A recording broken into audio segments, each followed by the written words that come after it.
ಸೂತ್ರ 19. ನ ತತ್ ಸ್ವಾಭಾಸಂ ದೃಶ್ಯತ್ವಾತ್. ಪದಗಳ ವಿಂಗಡಣೆ. ನ ತತ್ ಸ್ವಾಭಾಸಂ ದೃಶ್ಯತ್ವಾತ್. ನ ಅಂದರೆ ಇಲ್ಲದಿರುವಿಕೆ, ತತ್ ಅಂದರೆ ಅದು, ಅಂದರೆ ಇಲ್ಲಿ ಚಿತ್ತ, ಸ್ವಾಭಾಸಂ ಅಂದರೆ ಸ್ವಂತವಾಗಿ ಪ್ರಕಾಶಮಾನವಾಗಿ ಇರುವಂಥದ್ದು. ದೃಶ್ಯತ್ವಾತ್ ಅಂದರೆ ಇಲ್ಲಿ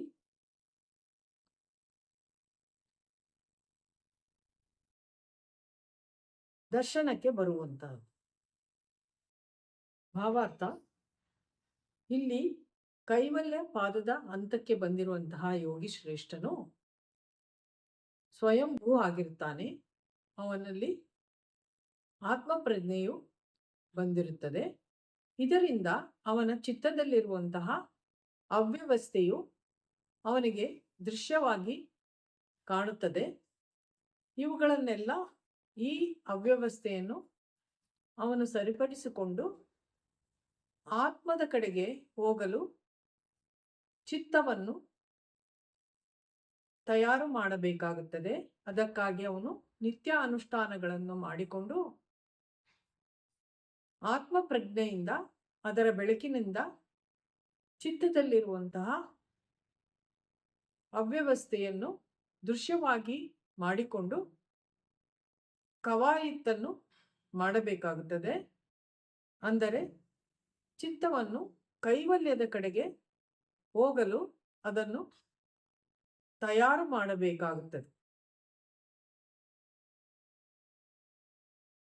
20. ಏಕ ಸಮಯೇ ಚೋ ಉಭಯೋ ನಾವಧಾರಣಂ. ಪದಗಳ ವಿಭಾಗ.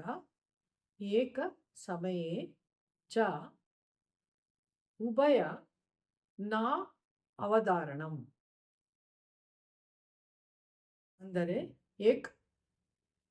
ಏಕ ಸಮಯೇ ಒಂದೇ ಸಮಯದಲ್ಲಿ, ಚ ಮತ್ತು ಉಭಯ ಎರಡೂ ಕಡೆ, ನಾ ಅವಧಾರಣಂ ಅಂದರೆ ಗ್ರಹಿಸಲು ಸಾಧ್ಯವಿಲ್ಲ. ಭಾವಾರ್ಥ: ಯೋಗಿ ಶ್ರೇಷ್ಠನು ಅವನ ಅಭ್ಯಾಸದಿಂದ ಹಾಗೂ ಅನುಷ್ಠಾನಗಳಿಂದ ಉನ್ನತ ಮಟ್ಟಕ್ಕೆ ಬಂದಿರುತ್ತಾನೆ. ಆದರೂ ಕೂಡ ಪರಮಾತ್ಮನ ಶಕ್ತಿಯಷ್ಟು ಅಥವಾ ಸಾಮರ್ಥ್ಯದಷ್ಟು ಅಥವಾ ಸರ್ವಜ್ಞತ್ವವನ್ನು ಅವನು ಪಡೆದುಕೊಂಡಿರುವುದಿಲ್ಲ. ಆದರೆ ಇತರ ಪಾಮರರಿಗಿಂತ ಅವನ ಶಕ್ತಿ ಸಾಮರ್ಥ್ಯವು ಹೆಚ್ಚಾಗಿರುತ್ತದೆ. ಇದನ್ನು ಸುತ್ತಮುತ್ತಲಿರುವಂತಹ ಜನರು ಕಂಡುಕೊಂಡು ಅವರನ್ನು ಆಡಿ ಹೊಗಳುತ್ತಾರೆ. ಆದರೆ ಯೋಗಿ ಶ್ರೇಷ್ಠನು ಇವ್ಯಾವುದಕ್ಕೂ ಮನಸ್ಸನ್ನು ಕೊಡದೆ ಎಲೆಮರೆಕಾಯಿಯಾಗಿ ತನ್ನ ಗುರಿಯನ್ನು ಸಾಧಿಸಬೇಕಾಗುತ್ತದೆ. ಏಕೆಂದರೆ ಚಿತ್ತಕ್ಕೆ ಒಂದು ಕಾಲಕ್ಕೆ ಒಂದೇ ಕೆಲಸವನ್ನು ಮಾಡುವ ಸಾಮರ್ಥ್ಯವಿರುತ್ತದೆ.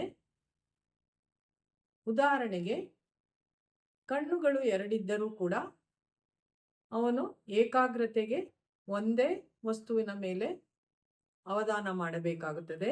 ಕಿವಿಗಳು ಎರಡೂ ಇದ್ದರೂ ಎರಡೂ ಕಿವಿಗಳಿಂದ ಒಂದು ಕಿವಿಯಿಂದ ಒಂದು ಭಾಷೆ, ಎರಡನೇ ಕಿವಿಯಿಂದ ಇನ್ನೊಂದು ಭಾಷೆಯನ್ನು